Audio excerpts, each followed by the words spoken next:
Welcome, Allan Kleynhans. Good to have you here. Thank you, William. Great to be here. Wilhelm. Yeah, as you wish. Wilhelm's all fine. We know each other since 2019 now already. Yes. I'm very happy that we have this conversation now. We've been working together as well, and you've been helping me especially to transform a lot of stuff in my life, to get things aligned with my team. And that is exactly what I want to talk with you about that with you today. Yeah, sure. So very happy that we have this opportunity. But maybe just give us a brief overview for those who don't know you yet, because they will know you after this conversation in way more depth, I guess. So tell us a little bit about yourself. Well, first of all, I'd like to say it's great to be here with you. We've had an amazing week together. And, since we met in 2019, I keep thinking it's longer than that, because we've packed a lot in since 2019 in terms of, our relationship and what we've covered. And I started out my journey, in South Africa, born and raised, came across personal development at the age of 21. I became a big fan of John Maxwell's. And, John Maxwell is all about leadership. And, my father was a great leader in his communities, and he was very intimidating. And I used to wonder always, big shoes to fill. But as I began to learn more about myself, I began to become more interested in what makes people tick and more interested in behavior and, what is it that sets people apart? What makes them great leaders? What makes them great humans? What makes them successful? I was driven by money as a young man. I wanted to be rich, especially when I read Think and Grow Rich. And he talked about taking a definite purpose and turning your desire into, tangible assets using definite purpose. And I set myself some goals around money. Eventually, I became very successful, made a lot of money, then lost it, made some more money, lost it again. And just began to understand that my relationship to money was really about my relationship to myself. And so a long journey, 36 years of education, and brings me to this point in time where I've really focused over the last 25 years on sharing and teaching everything I've learned in my journey through my life. I'm 58 years young now, so I've had a lot of experiences. I've got a very rich life.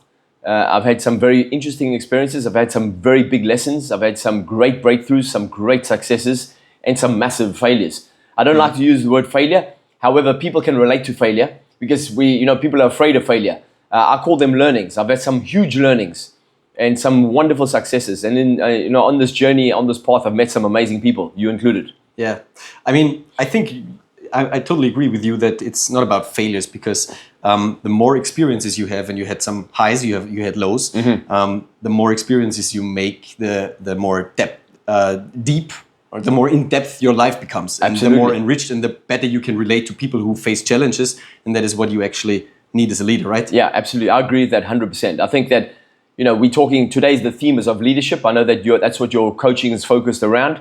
I know that when we met, you were enrolled in a company as a leader in that company. You had a team of people underneath you. I know that you were very successful in that organization, and you were also frustrated because you had, as all good people do in any organization, I think that's a challenge for organizations. We've been talking about this for a long time now.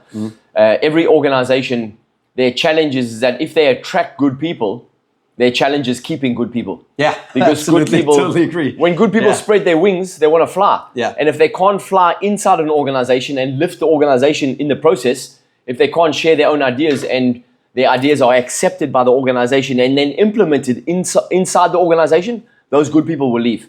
And there's nothing wrong with that. One of my best clients in South Africa, and Richard Branson says the same thing as my client in South Africa. They say, what's the point of keeping good people? And keeping them caged.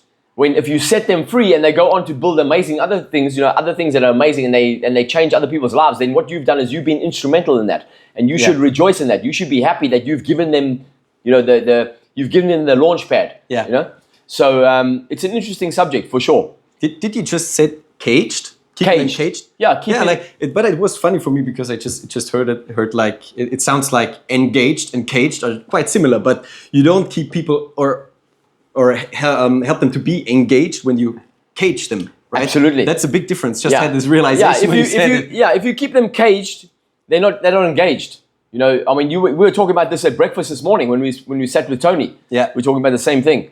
When people are not engaged, they may have ideas, and this is a big problem in every corporate environment. I've done a lot of corporate work over the years, done a lot of training, sales training, leadership training, customer service training, and communication training. And it's always the same problem with people, I think, is they're afraid to voice their opinion because they're afraid that if they share their opinion, it's not going to be well received. Yeah, well, that's a good point. And let's get back to this cage and engagement and stuff. I really liked it. And we talked about this in the morning today. And you're an international speaker. You've been talking to thousands of people, and on the big stages, you've worked with companies for decades now. Yeah. What would you say, what kind of recommendation would you give leaders to keep their people engaged without this urge to micromanage them all the time? Because that is what I see in my coaching practice day to day. It's that micromanaging, that controlling stuff, keeping them. What would you recommend a leader? I think the main reason that people micromanage is a lack of trust. Mm-hmm. That's the first thing. Secondly, I think that most people don't trust themselves. Most people have a difficulty in trusting themselves. Yesterday, we had a fine example of that. In our environment, we've just done business mastery. There was a fantastic example of this very thing where there's somebody who's very successful in the group that I was working with, part of the group that you were with. And here's a man who's very successful, very established, and yet he still doesn't trust himself, and he's questioning himself. And he openly voiced that within the group, and we were able to help him to change that and help him to reframe his own belief around that. And that's the same in every level in business. Talk leadership. Let me ask you a question. How many real leaders, powerful leaders have you met in your life where you're inspired by them and you think, wow, that's somebody I want to model? How many have you met? Wow, that's a great question. It's not easy to answer, but there are not a lot. Would you say it's more than 10 or less? No, less. How many less? How many more or less than 10? I would guess around 5 to 6 or something. Yeah, I think it's the same for most people. Yeah, I think that's the same for most people. People who really care about others and also have this ability to, on the one hand, lead a team or somebody else towards a goal, which takes a lot of effort, and you have to push and really be determined to reach it. Yeah. And on the other hand, be very caring, loving in a way. Yeah. You have to love your employees, your people that are around you. If they are employees, if this team at any other space, you have to love the people, the crowd you're around. Absolutely. And this combination, that's not often to be found. Yeah. Well, to give some more context to my answer for your original question, is about micromanagement. The first thing is trust. Great leaders trust their people. Greatly, and when you talk about really great leaders, they trust their people, and because they trust themselves. And what they also do is they love their people. Yeah. And so the most powerful thing within an organization is authentic leadership. That this is the currency of the current moment right now, and the current times that we're living in right now. And this is becoming very evident right now. Is you look at what happened with TikTok, right? Yeah. And so a whole bunch of people went on TikTok and kind of bared their souls and brought their skeletons out of the closet, and then suddenly TikTok came back, and now suddenly they're wondering, oh my God, I let too much out. And now they're trying to cover up and backtrack. Yeah. However, the most powerful thing you can do as a leader is to be authentic, to be vulnerable, to be transparent, and to be loving, like you say, to come from your heart. Heart-centered leadership is what John Maxwell's been talking about his whole life. He's not the only one. I'm a big fan of Kenneth Blanchard. He wrote the 1 Minute Manager books. Yeah. I came across those books in 1988, 1989. They're amazing. Yeah, my dad gave them to me too. Yeah. In 1988, I was reading John Maxwell, Jim Rohn, Zig Ziglar, Kenneth Blanchard, what's the guy's name? The great sales trainer from America, Tom Hopkins, one of my favorite people. And all of them were talking about the same kind of thing. If you want to be, if you really want to be a great leader, you have to come from your heart. You've got to trust people, and you've got to empower them and give them free rein. And when you give them free rein and you empower them, basically you say, I trust you to do this. I trust you to take care of that. I'm not going to be looking over your shoulder all the time. I think people who look over everyone's shoulder all the time, micromanaging, leaders who micromanage, it's a case of, comes back to what I said earlier, they don't trust themselves and they're not following through on what they're expecting. Yeah. So they'll it's about talking the game and then not walking the game. Yeah, yeah.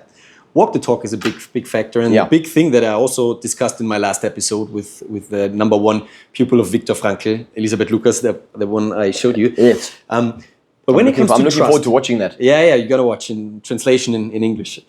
But when it comes to trust, it's the one thing that you cognitively understand. Yeah, I need to trust my people, and there is the other thing that you need as a foundation in order to trust somebody else. You need to find the trust, that faith in yourself, that you have the skills.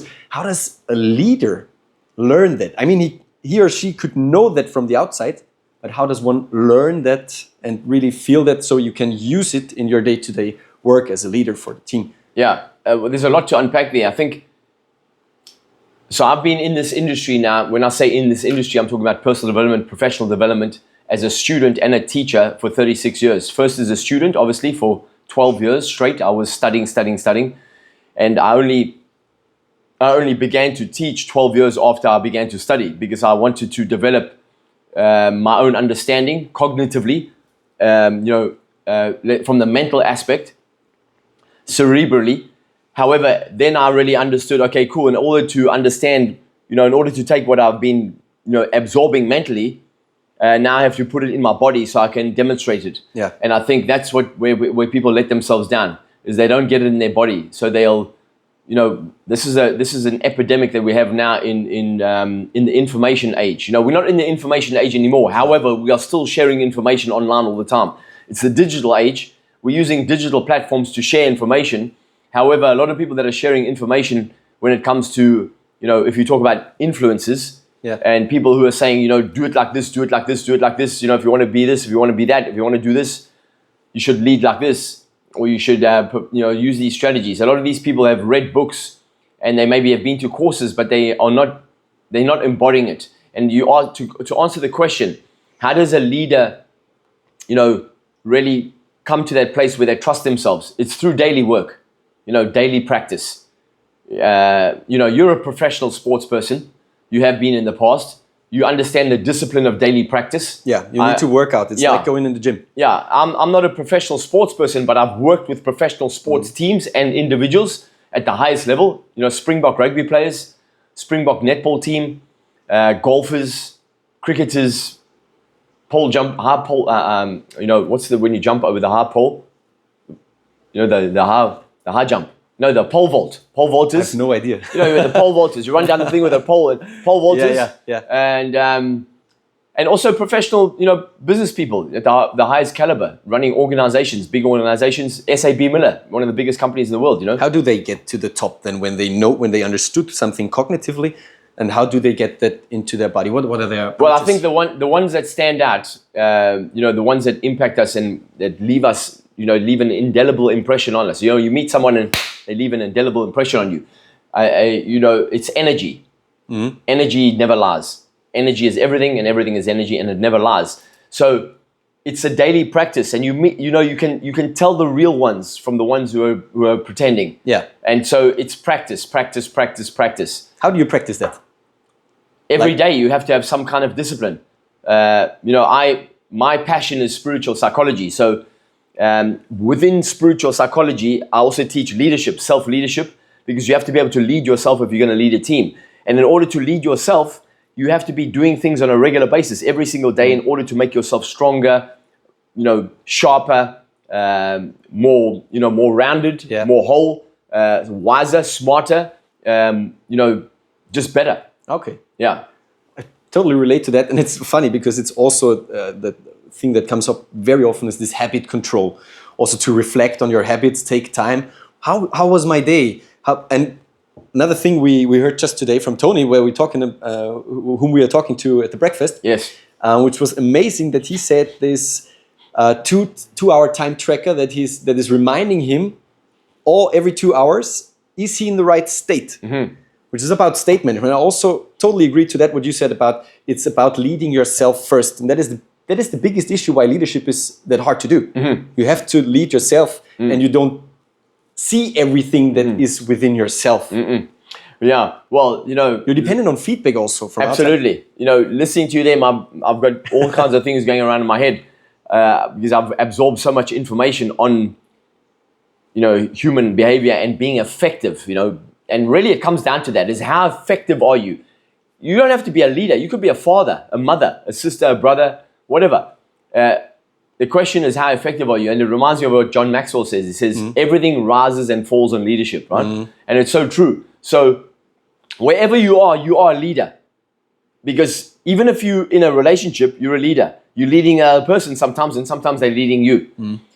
Even if you're not in a relationship and you're single, you're still in a relationship with yourself. Yeah. And and consequently, because you're in a relationship with yourself, you are in a relationship with everything around you, because we are in a relationship with everything all the time, because everything is connected. We are not separate from anything.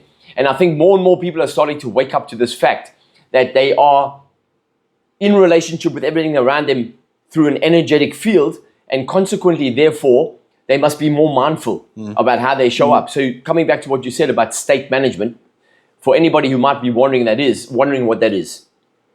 State is an emotional home where you might find yourself, or an emotional, I'm trying to think of another word besides state. It's an emotion that you find yourself in. You find yourself in a state or an emotion. Your emotional home. Yeah. Your emotional home is probably a place where you frequent by default all the time. Yeah. So I used to default to anger all the time as a young man. However, an emotion is a state. That's the same thing. So you could be joyful, ecstatic, happy, whatever, or you could be angry, frustrated, overwhelmed.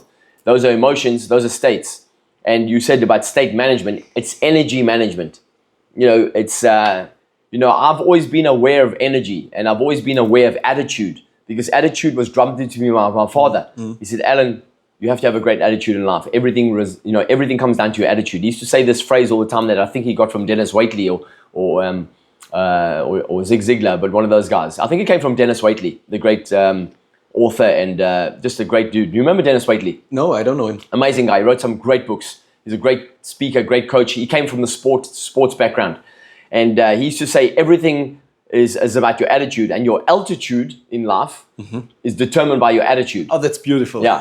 That's beautiful, like that. Yeah. Yeah. So your altitude, if you think about where you and I are now, after we met, we've both grown a lot since 2019 as individuals. You are doing completely different things now in terms of professional experience in your life. I'm doing completely different things, in terms of my professional experience.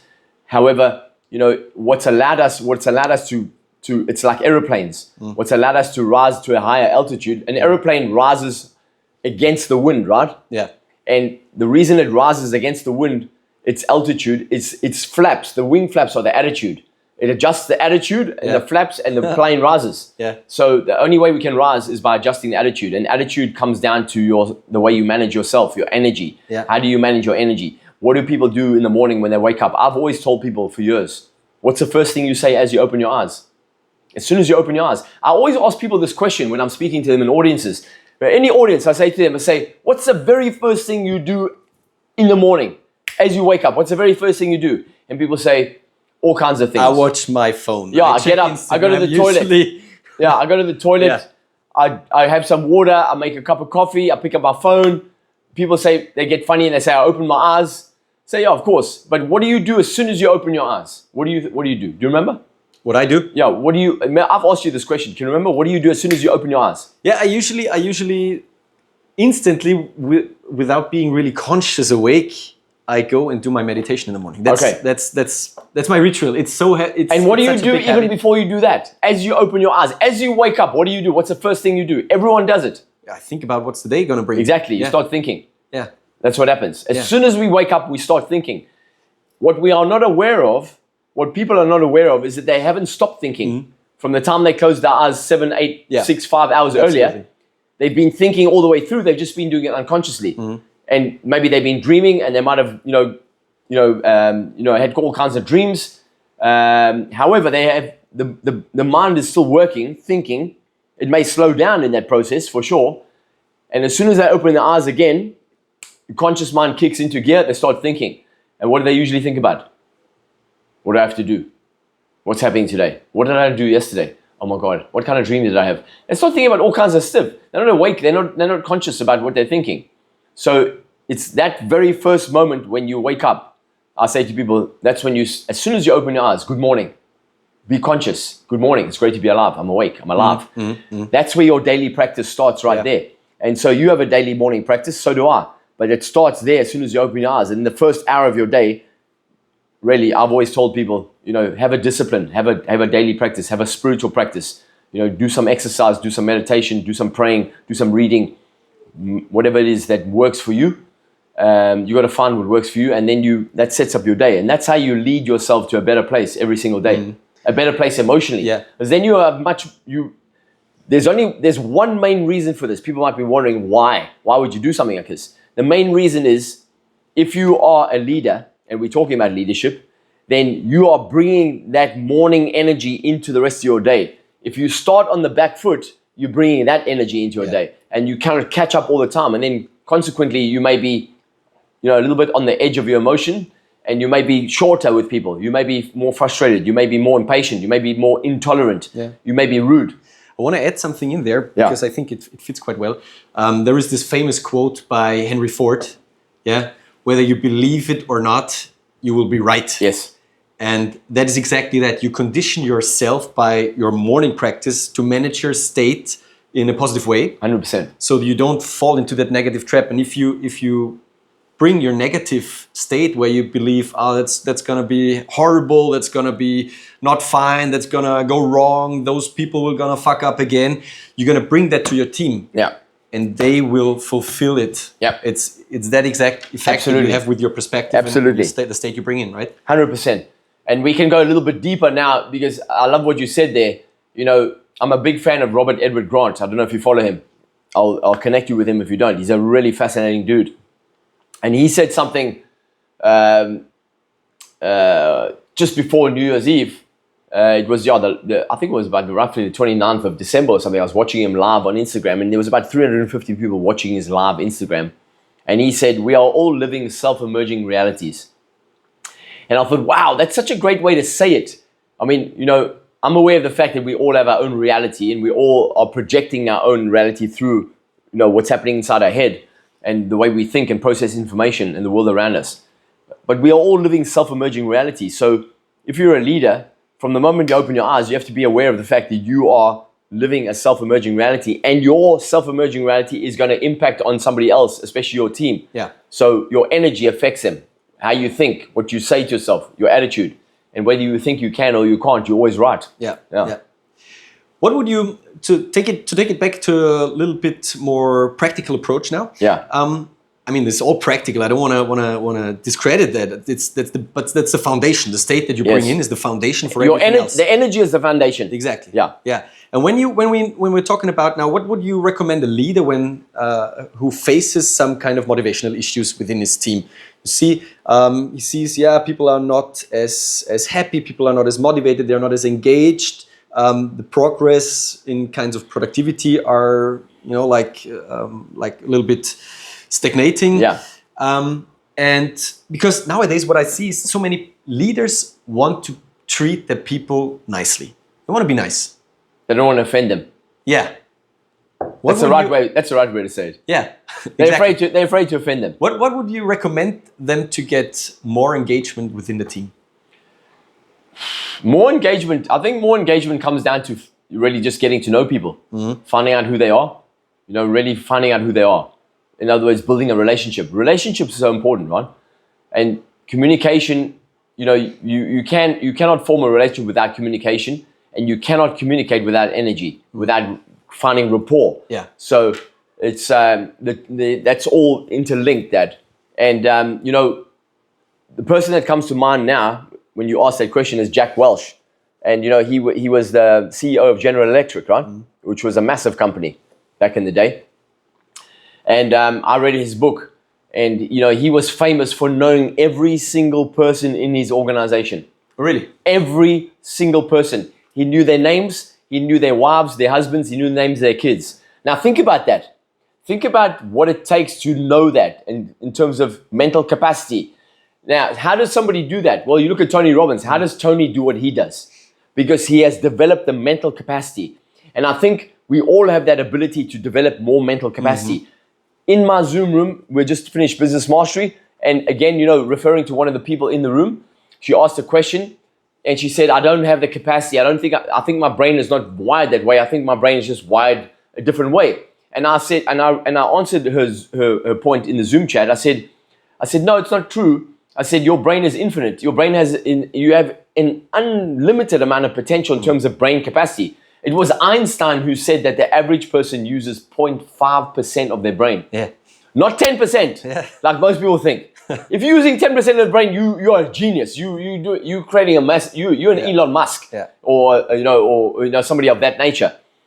But if the average person is using, not but I should say, and if the average person is only using 0.5% of their brain, then really what prevents them from using more of their brain is their mindset. Mm-hmm.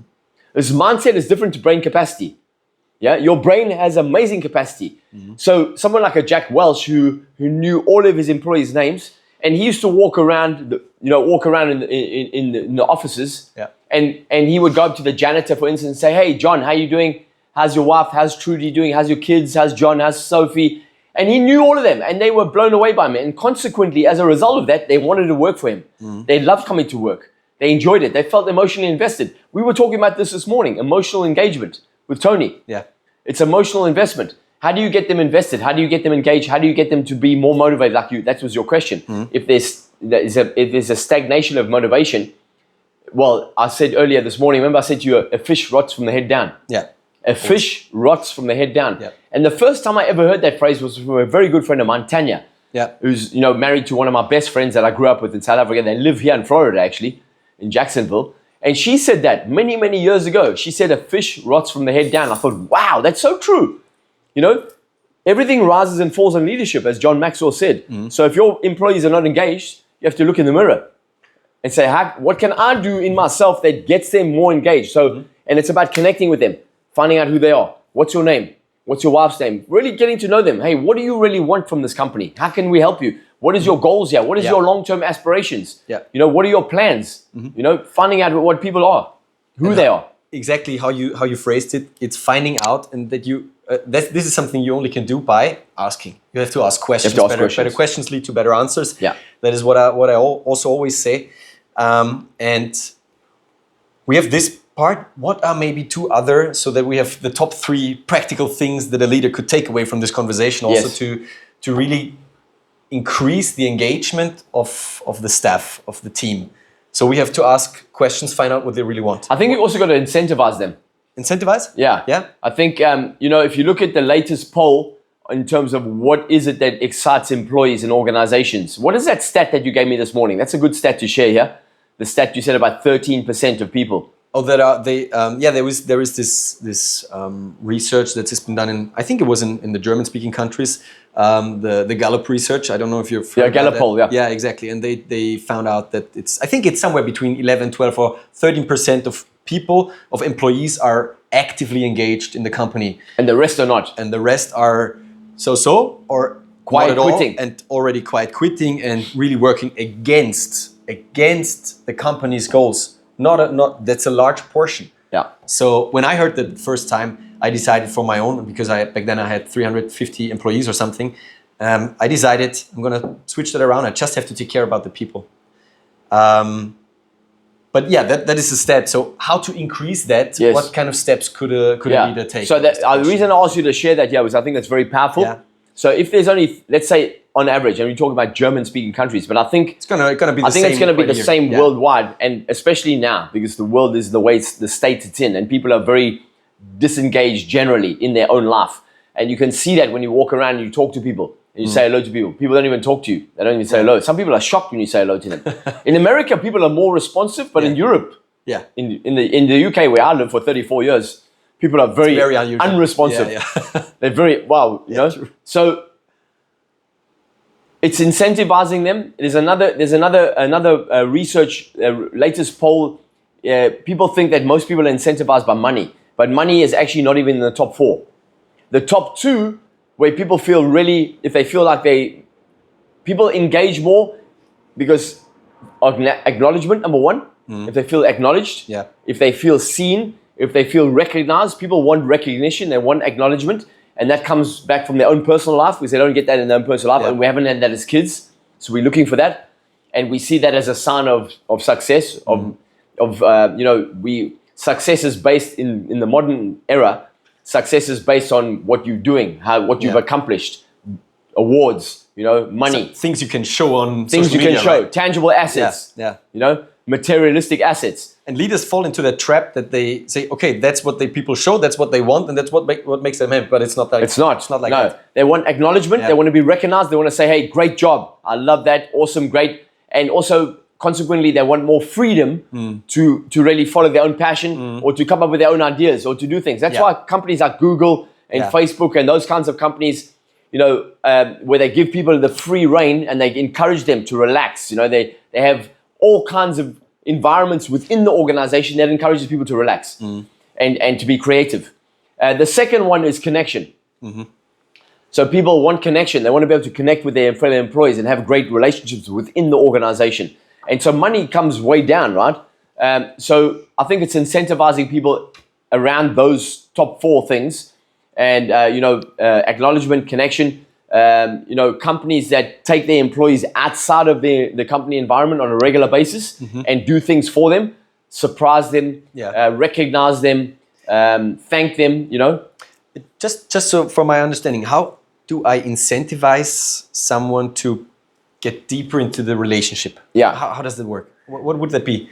How would that look like? I think it's being more open, because if you think about, most leaders have this open door policy. You've heard that, right? Yeah. I've got an open door policy. My door's always open, yeah? But really, it's not really, because there's kind of like an invisible barrier there, because a lot of employees think, well, I've got an idea. I mean, even in, if I can say this online here, I'm sure it's fine. But even in, I'm part of Tony Robbins. Right? I've been with Tony, it's my 26th year with Tony. Can't believe how fast it's gone. And within that body, there's a trainer body. And the trainers, we have a very responsible role when Tony is delivering content within a real life environment where it's in real life persons, in real live events, or if it's a virtual. We still it's a great responsibility to help make sure that the participants are engaging and absorbing the information. And the best way to do that is to engage with them and to be open and transparent and vulnerable. So I think great leaders, great leaders receive better engagement from their employees when they are transparent and vulnerable and open themselves up. Yeah. In order to get people to open up, you have to be open first. Yeah. You've got to be. There's three mandates of leadership that Tony teaches, isn't there? There's equal. Yeah. So we are equal. Or you can go inferior. Yeah. And and look up to the other person and make them feed their significance. Go more into depth about that, because that is very powerful, and we haven't had that on the podcast yet. So maybe that's explain it a little bit. Well, it's a fantastic model. The three mandates of leadership: equal in the middle, so we see each other as equal, and then there's inferior and superior. So most leaders, most people, let's say people who call themselves leaders, right, who see themselves as leaders, especially a lot of online influencers. The reason they are so addicted to the online space and they're addicted to having all these followers and likes, etc., because it gives them a superior sense of leadership. They feel superior. And so therefore they are tapping into their own significance. The problem with that is that if you are superior and you are coming from a significant stance, then you're making someone else feel inferior. Yes, because when you are superior, someone else feels inferior. If you feel inferior, it's because you're looking up to someone else and you're making them superior in your own mind. And so really, you want to start out as equal, or sometimes it's smart. It's sometimes very smart to start out as inferior. Yeah. And to come in an inferior stance and to say to someone, hey, wow, you know what? You're so good. I love how you do this. You're so brilliant. You know what I mean? You're brilliant. And you pander. I was going to say pander. It's not really pandering. People say, well, that's manipulation. It's not really. It depends on your intention and your outcome. But if you make someone feel important, if you make them feel important and you recognize them sincerely, and if they are successful, I do this all the time. If somebody's really successful in a particular area of life, and we can all learn from each other, you are better at a lot of things than I am. And there's some things that I'm better at than you are, because I've practiced more and you've practiced more in those areas and I've practiced more in these areas. Therefore, we are equal because I see you as an equal and I also see you in other areas as superior. and other areas I'm superior. It really depends, right? Yeah. So, and it's just, that's so brilliant. That's such a brilliant concept. And I remember back then, I think it was 4 or 5 years ago when we talked about that, and I used it to lead my team as well. I remember. And it was powerful. Yeah. It's just powerful because you need a certain amount of confidence and certainty within yourself that you only find within yourself, not in the outside world. Yeah. To be able to meet someone else on an inferior level. Absolutely. To really see that's very important. To see the beauty and the strengths within the other person, within your employee, so that you can also appreciate them. Yeah. And as soon as you do that, you build stronger relationship. 100%. People feel seen. People feel heard. You build trust quicker. And trust you is build there. trust quicker. And from that level, they see, okay, that guy really, really cares about me and sees me and knows my strengths. Yes. So I can also be open and vulnerable with my weaknesses, which is exactly what I need to know as a leader, so we can work on that. Yeah, 100%, 100%. And so that's a very good point, because when people talk about the SWOT model, right? Yeah. Strengths, weaknesses, opportunities, etc. So, however, people are less inclined to tell you their weaknesses. Yeah, that's why I don't work with that model quite often. Exactly. They're less inclined to tell you their weaknesses if you haven't opened them up. Yeah. Nobody's gonna tell you where they're weak if you haven't opened up. They want to tell you where they're strong. Because they when they promote themselves. Because people are always trying to promote themselves because they're afraid of being weak. Like within the job interview, when you say what are your weaknesses? Yeah, I'm too engaged and I'm too exact and everything like that. It's just you said something very, very powerfully there, where you said you have to have a certain amount of confidence in yourself to be able to come in an inferior position. And I do this all the time, especially with men. I'm a very confident man. I'm very comfortable in my own skin. I've got a very strong masculine energy. I'm aware of that. And yet when I meet other men in different environments, let's say in a gym or in a networking environment or whatever, or in a room, let's say, if I come in as a participant into a room, or if I come into an event where I'm one of the delegates, and I'll see, and I identify, there's somebody interesting. Or I might recognize someone. Wow, I know that guy, and I've done this in Miami. This has happened in Miami. Even in the gym, it happened in the boxer gym. And I'll see someone, I'll go in inferior, and I'll say, hey man, you know what, I think you're amazing, man. I love your work. And I will point out something specific. It's got to be genuine. Yeah. It has to be genuine. It's like paying a compliment. We were talking about this yesterday, remember? You don't pay a compliment. You don't just give someone a very bland, surface level compliment. It's got to be specific. You got to be genuine. I love your shirt. I love the way your shirt brings out your blue eyes. I love the way you match your belt with your shoes, whatever. It's got to be very specific. And then if it's genuine, and if you're comfortable in your own skin, if you're confident, and you don't have any inferiority complex in your unconscious, if you're not insecure, if you don't lack self-worth, then you can come in inferior, you can connect with someone because they'll feel significant. Yeah. And what they do is when you make someone feel significant, they very quickly want to drop themselves down. People are just, they'll say, no, you're too kind. Really, I'm not that good. You know what I mean? Exactly. They drop themselves down. And then you can get to equal very quickly. And sometimes you need to come in superior. Yeah. Sometimes you need to come in superior. Yeah. If there's a problem, if something's going wrong, take LA, for instance, there's fires. You have to come in superior. It's like, everybody, I know what to do, follow me. Yeah? This is what we're doing right now. You haven't got time to come in and say... Especially in times of crisis. Exactly. Absolutely. In times of crisis, you got to come in hard. You got to, not hard. You got to come in with intensity. You got to come in with determination. With determination, with strength, with, you got to be firm. You got to be direct. That's when you come in superior. Because then you get people's attention. You get their attention, you say, right, let's go this way. Yeah. This way. Yeah. But other times you got to come in inferior. And, but it's those three levels are very, very powerful. Very powerful. Yeah. So we came a little bit off the road now. Yeah. We said the top three things were to, the first was to ask questions, to lead by questions. The second one was to incentivize. To be inquisitive. Yeah. Be curious. Yeah, that's great. That's a great word. Be curious about the people you're leading. Curious and to have interest. Be curious and interested in the people you're leading. Yeah. That's perfect. The second one was to incentivize the building of relationship. What's the third one? I would say just communication is the third one. It's very powerful. Communication, regular communication. Most leaders will only communicate with their team when they want something, when something's urgent. Yeah. Yeah, we had that conversation this morning a little bit. or maybe when something's wrong, when something's not right. So it's looking for opportunities to communicate, to acknowledge people, acknowledge them, and the only way you can acknowledge people is by communicating, which is very closely linked to the first one, right? Which is being interested and curious. Everything is communication, right? Everything is communication. Communication is everything. Without communication, but the proactive part is way different, right? To really go proactive. Yes. To work on not wait until there's a problem. Yeah, thank you. Don't wait until there's a problem. Be proactive. Stephen Covey used to say that. The 7 Habits of Highly Effective People. What a brilliant book. That's a brilliant book. That's a leadership book. People think that is a book about success or communication, or they don't realize that, that book, I remember a long time ago, I think it still is actually to this day. I wouldn't be surprised if it still is. I would be surprised if it's not still on the top list of 100 bestseller books of all time. I think it is probably. And it used to be number 15 in the top 100 books written on leadership. The 7 Habits of Highly Effective People. What does he say? He says, start with the end in mind, be proactive. Yeah. You've got to be proactive. You can't wait until somebody's doing something wrong before you communicate and you say, okay, let me give you some feedback. No, don't. You want to give them feed forward on a regular basis. How can I acknowledge them? I do this with my children, and I used to do it with my kids when they were young. I know somebody else who does it with their kids too, very successfully. You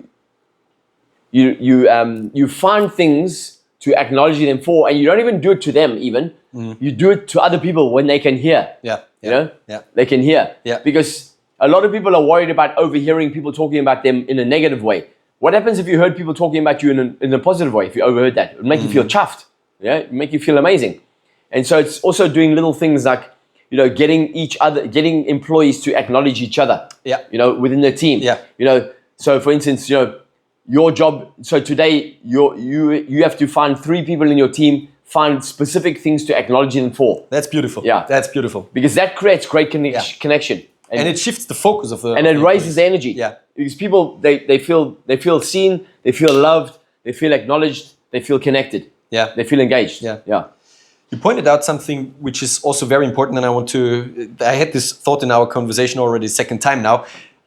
You pointed out start the journey with the end in mind. Yes. And that was something also Tony was talking about I think it was yesterday or something when we discussed this thing about goal setting with employees. I'm very high into goal setting. And I always have been when I was in professional sports. I was always setting my goals. I tried to find strategies how to achieve my goals more effectively and faster, and how can I increase the probability to reach goals? How can I aim higher? And when it comes down to leadership, Tony said something very, very interesting, which was about kind of let people set the goals for themselves. Yes. Because usually companies say, we want to achieve, 20% more turnover the next year. Yeah. And we say, oh my God, that's way too much. How should we do that? Yeah. How should we do that? Yeah. And if you ask them, with giving some guidance, what will they say? Well, they'll come up with their own number, and it'll be much lower. Yeah. It'll be way lower. Because people. I was going to say everyone, but that's not accurate because not everyone does. Yeah. Generally, the majority of people are always undermining themselves. Yeah, but if they are allowed to set their goals themselves, what will happen? Well, their goals will be aligned with their own purpose. It comes from within them. Yeah. And usually in my experience, the goals they are setting are much higher than I would have asked for. Yes. So because I know 20% was a stupid number now, but what's an example? Yeah, but usually we had about revenue increases within the company I was employed were the goals around somewhere between 2 and 4% the next year, depending on inflation and stuff like that. And if you have a branch where you have to guide the team, which was in a developing area, for example, you can aim for 10, 20, 30% even sometimes. Yeah. And if you ask people, what's your goal for the next year? They never say 2 or 3%. That's too boring for them. Yeah. They always aim for higher. Yeah. And if you especially winners. Yeah, exactly. And that's how winners are created also. And what was very interesting for me is always to let them set their goals themselves. And then I say, no, we don't need that much. Put it a little bit down. Yeah. That increases commitment. Yeah, absolutely. And also it's again, I think that also fosters deeper sense of trust between management and employees. Also, when you started talking about goals, I had a product that I developed in South Africa when I first launched my business back in January 2000, and I created a product with my partner at the time. It was called the Corporate Vision. And what I did was, and the reason I created that product is because whenever I was going into organizations like Unilever and all the sugar companies and the banks and the organizations, the international organizations that are established in South Africa, I go into their offices, and in South Africa, it's a very common in South Africa to have the company vision on the wall in the reception. Yeah. You don't see that so much in England. Not that often, right? No. Yeah. And you don't see it so much here. In South Africa, it's always like that. You walk into the reception area, and there on the wall is the company vision and the values. Not always both, but definitely the vision. Yeah. And so what I started doing is I started reading these visions, and I started reading them, and then I would, when I went into the meeting with whoever I was meeting, I'd say, "Do you know this company's vision?" And most times people said no. And I'd say, "Oh, okay, that's interesting because I saw it in the reception area. I'm just curious." And then once I started to, I would, as I was getting meetings with higher and higher ups, and then I would, there were times when I was, a few CEOs and that, and I would say, "Do you know the company's vision? Your company's vision that you're leading?" And a lot of them didn't know it because those visions were written a long, long, long time ago by maybe 4 or 5 CEOs before, or maybe the founder, or whatever. Or it comes from maybe the head office, and it's been passed around to all the different branches and organizations or different offices around the country or the world or whatever. But that's such an important thing because really, you talk about goals. I don't really set goals anymore. I stopped setting goals a long time ago. What I do is I set outcomes and intentions for my year. Isn't that the same as a goal for you? It is the same, but the word is different. Okay. Yeah. And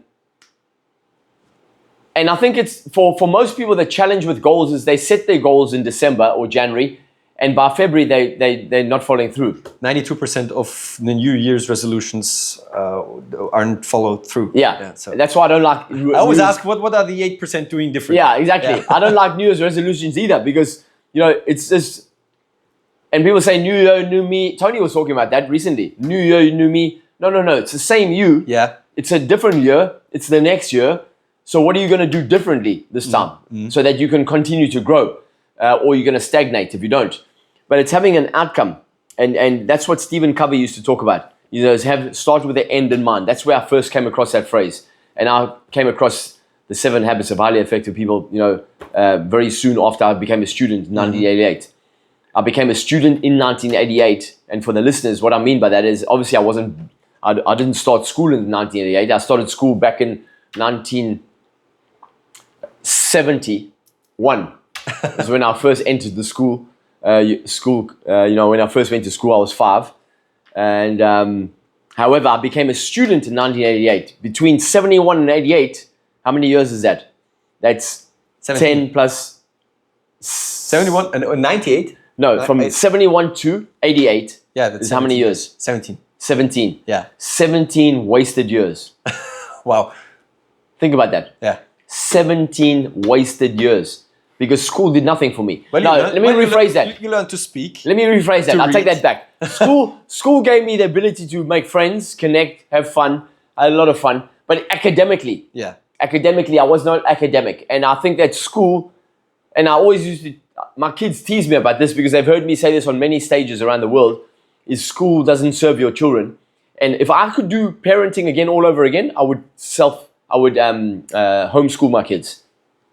Definitely. I have a lot of friends who homeschool their kids, and it makes a big difference. I became a student in 88 because that was the first time I opened a book that had something in it that really triggered my enthusiasm and my interest. I thought, wow, this is amazing. Why didn't they give me this when I was 5, 6, 7, 8, 9, 10 years of age at school? Why do they not have this in libraries at school? And so... Would you have been open to that? I think I would have. Okay. No, actually, maybe I wouldn't have. Because my father gave me a book. But if it was encouraged, I might have. Yeah, that could be. Yeah. If it was encouraged. I think because my father gave me How to Win Friends and Influence People by Dale Carnegie when I was 16. Yeah. And he also gave me a book called Consciously Creating Circumstances by, his name will come to me. Thin little book like this, brilliant book. Consciously Creating Circumstances. That was written, first published in 1939 or something. And How to Win Friends and Influence People, brilliant book. I gave that to my son too. He hasn't read it yet. Daniel, if you're watching this, you need to read it, son. And Amber, read that book. It's a brilliant book because that book is, I read that book in my 20s. However, my dad gave it to me at 16. I think if I was encouraged to read that kind of stuff at school, because I used to love the library at school. I loved the library. But I only went into the library to look at, different books with different pictures about, animals and countries, pictures of different locations. I was always interested in traveling and leaving South Africa. And but I've gone off track now. I can't remember what you were saying. But coming back to what you at this point start the journey with the end in mind, setting goals. Outcomes. Yeah. So when I became a student and I came across that book, 7 Habits, and I was 23, 24, I read that book and I thought, wow, this is so powerful. And what Stephen Covey did, and this is what I wanted to say. This is the point I wanted to make. Thank you. Stephen Covey said, the ultimate goal-setting workshop. He says it's going to take you 5 hours at least. He said, get a pen, get a notebook. He said, sit down and then think about your own funeral. Think about your own funeral. He said, in your mind, go to your own funeral and watch 5 people in your life talk about you at your funeral. So imagine all the people standing around your grave, around your coffin, and you are in the coffin. It's pretty intense, right? It's pretty dark, really, if you think about it. It's not dark, but it's just pretty intense. And he said, imagine what 5 people in your life would say about you at your funeral. Their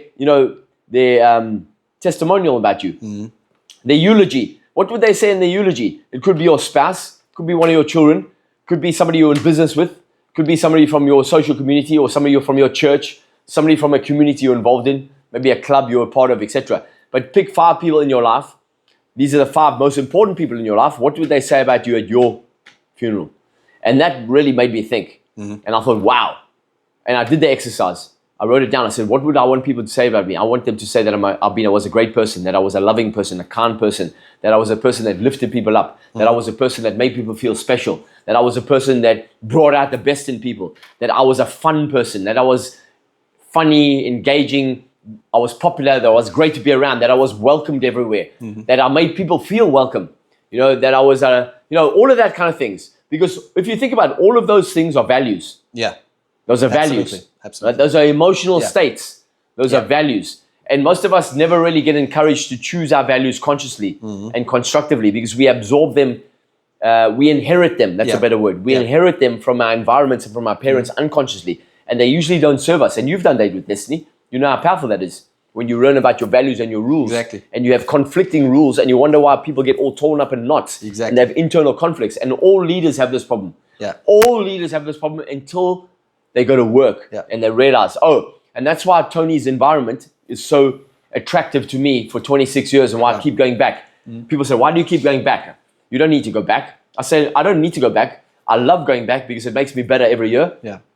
Plus, I get inspired by the people I meet. Plus, I've got a great family of people. I love these people. They're my soul family, my chosen family, my spiritual family. And then I meet people in that environment who are younger than me, older than me, same age as me, and they inspire me, and I hear about what they're up to in their life. And if you look at the front of the room, the front of the room of any Tony's room, the Platts, the Lions, the Platts guests, the front of the room is full of leaders. Yeah. Leaders who are looking to do what? Get better. To lead their people in a much more powerful way. To get better, to be more engaging, to be more vulnerable, to be more powerful, more engaged, more energy, more, just better communication and just lifting people up. And that's what it's about. Leadership is about lifting people up. That's what John Maxwell talks about all the time.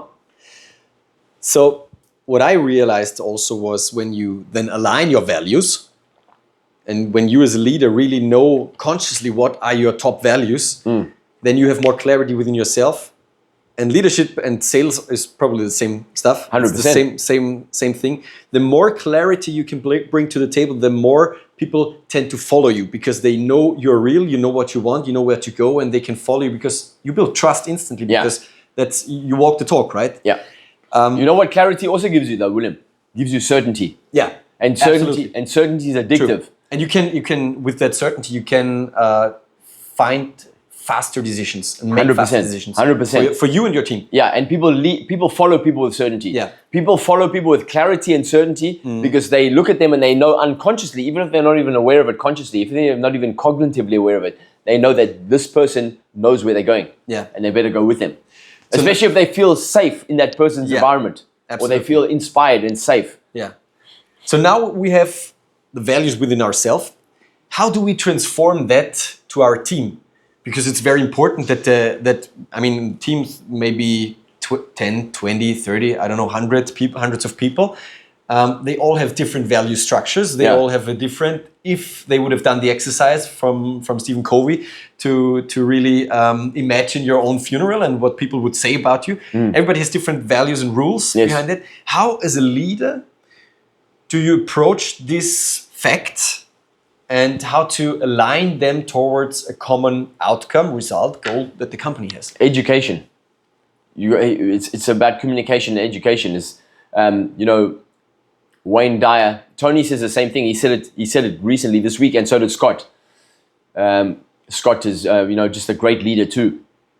I've known Scott since 1999 when I entered that environment. He was also going through the leadership program, and Wayne Dyer said the same thing. And I love Wayne Dyer. Was one of my favorite people, and still one of my favorite people. Still like a spiritual guide for me.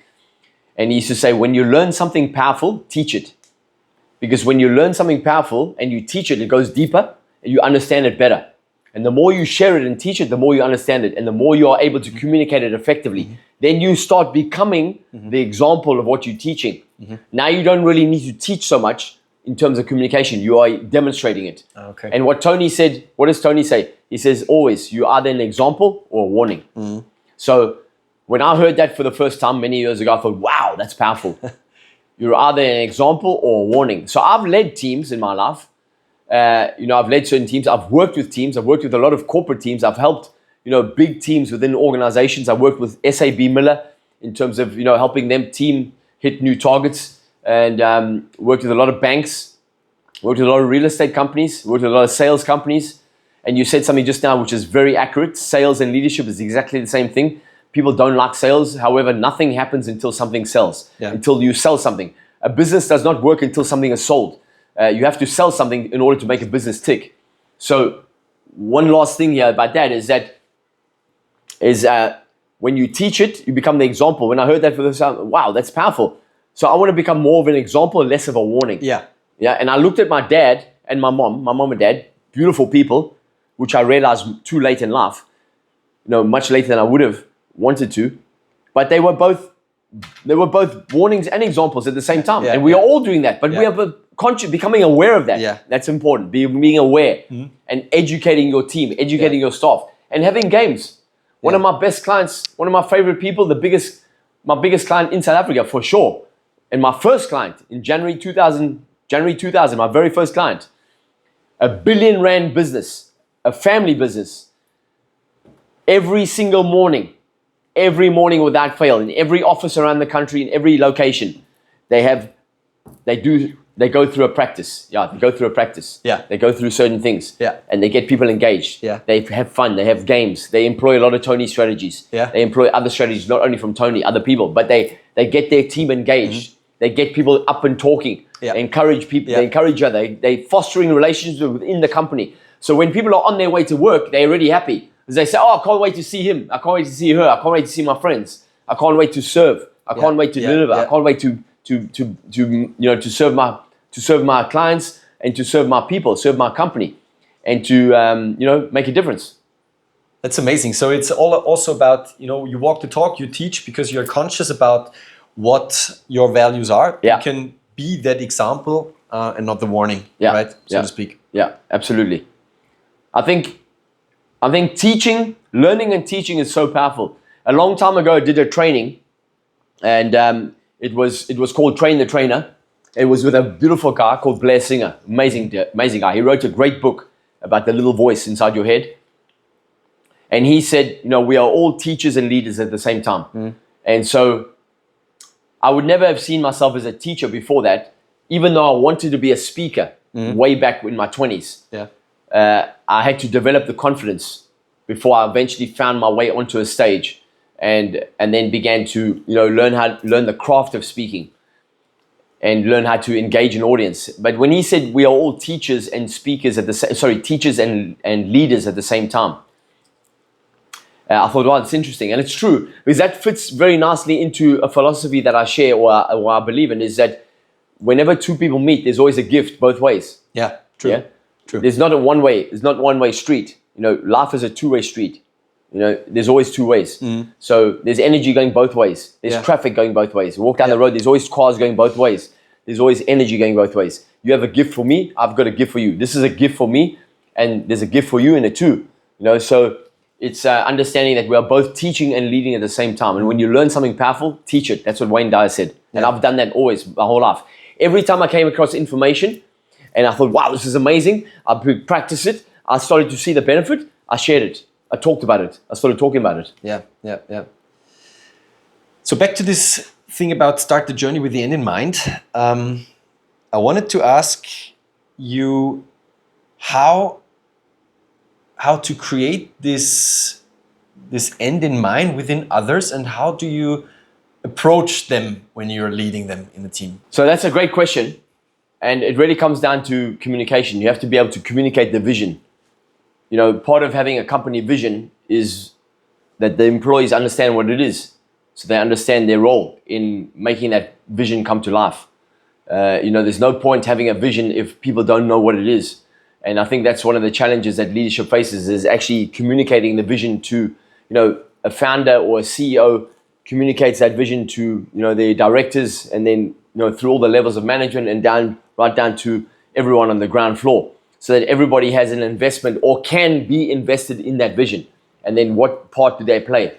And because there's no point having a vision if you can't communicate it. And that's one of the biggest challenges for visionary leaders, is to communicate their vision. Because getting my own mentoring this week during Business Mastery, I was getting some mentoring myself. Within Tony's team, there's different levels of mentoring.